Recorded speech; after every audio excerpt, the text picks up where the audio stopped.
본문은 룻기 3장 1절에서 13절 제목은 기업 물을 자입니다.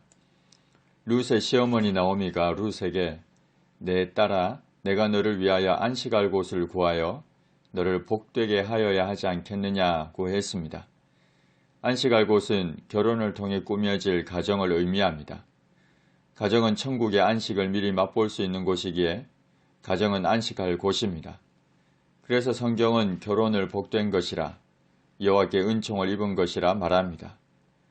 나오미는 며느리 룻으로 하여금 현실적인 삶의 고통에서 벗어나도록 하기 위해서 그리고 엘리멜렉의 가문의 대를 이을 자손을 얻도록 하기 위해서 결혼을 시켜 가정을 꾸리게 하려 합니다. 그래서 룻에게 네가 함께하던 하녀들을 둔 보아스는 우리의 친족이라 말하고 어떻게 해야 할지를 일러줍니다.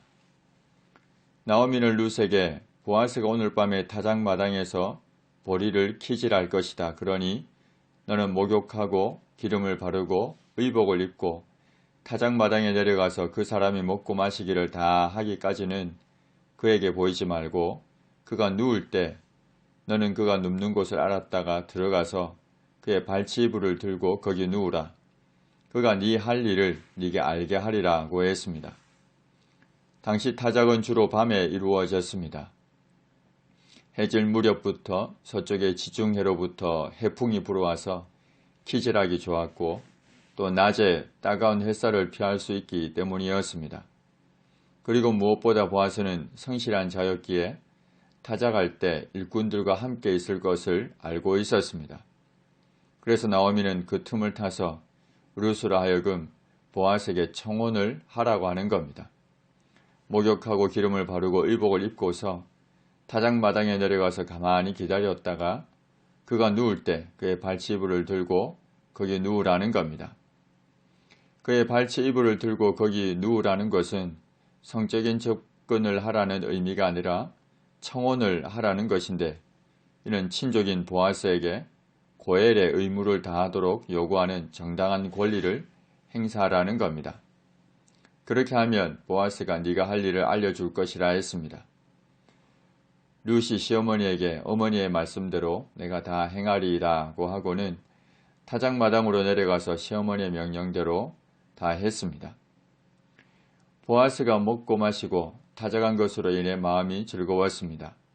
밤 늦은 시간이 되어 베들레헴 집으로 들어가지 못하고 타작마당이 있는 그곳 곡식단 더미의 끝에 누웠습니다. 룻이 가만히 서서 그의 발치이불을 들고 거기 누웠습니다. 밤중에 보아스가 놀라 몸을 돌이켜본 즉 한 여인이 자기 발치에 누워 있었습니다. 보아스가 그 여인에게 네가 누구냐고 묻자 나는 당신의 여종 룻이오니 당신의 옷자락을 펴 당신의 여종을 덮으소서 왜냐하면 당신이 기업을 물을 자가 됨이니이다고 했습니다. 옷자락을 펴 덮으라는 것은 청혼의 의미가 있습니다. 룻이 이처럼 청혼하는 것은 보아스가 기업을 물을 자가 되기 때문이었습니다. 기업 물을 자, 고엘은 첫째로 친족의 재산을 회복하거나 유지하는 책임이 있고 둘째, 가난 때문에 몸이 팔린 친족을 속량하는 책임이 있으며 셋째, 피해 보수자의 역할을 담당합니다. 뿐만 아니라 고엘 제도의 가장 중요한 사항 가운데 하나는 형제가 자식 없이 죽었을 경우에 가까운 형제 순으로 그 과부 형수나 제수와 계대 결혼을 해서 죽은 자의 이름을 존속시키는 것입니다. 보아스가 이러한 고엘이 되기에 룻이 청혼을 하는 겁니다. 그러자 보아스가 내 딸아 여호와께서 네게 복 주시기를 원하노라고 축복한 후에 네가 가난하건 부하건 젊은 자를 따르지 아니하였으니 네가 베푼 인애가 처음보다 나중에 더하도다고 했습니다. 사실 룻은 남편으로부터 얽매임이 없는 자유인이었고 원한다면 그 누구와도 결혼해 자신만을 위한 삶을 다시 시작할 수 있었습니다. 룻은 젊은 여인으로서 할 수만 있다면 젊은 남자에게 시집가고 싶은 마음도 있었을 것입니다. 그럼에도 불구하고 룻은 나오미와 그 죽은 남편을 생각하는 마음으로 나이 많은 보아스에게 자신의 전부를 건 청혼을 한 것입니다. 여기서 룻의 자기 희생과 나오미를 위한 인애를 볼 수 있습니다. 보아스는 이러한 룻을 향해서 이제 내 딸아 두려워하지 말라. 내가 네 말대로 다 행하리라고 하면서 네가 현숙한 여자인 줄을 나의 성읍 백성이 다 아느니라고 했습니다. 잠언을 보면 현숙한 여자는 사회적, 종교적, 그리고 가족에 대한 책임들을 성실히 이행하는 여자를 말합니다. 룻이 바로 그러한 현숙한 여인이라는 겁니다. 보아스가 유력한 자였던 것처럼 룻은 현숙한 여인이었습니다. 분명 보아스는 기업을 물을 자이지만 기업 물을 자로서 보아스보다 더 가까운 사람이 있었습니다. 보아스는 한밤중에 젊은 여인으로부터 청혼을 받았지만 당황하거나 경솔하게 행동하지 않았습니다. 또한 남의 권리를 함부로 범하지 않는 침착함을 보여줍니다. 보아스는 룻에게 이 밤에 여기서 머무르라.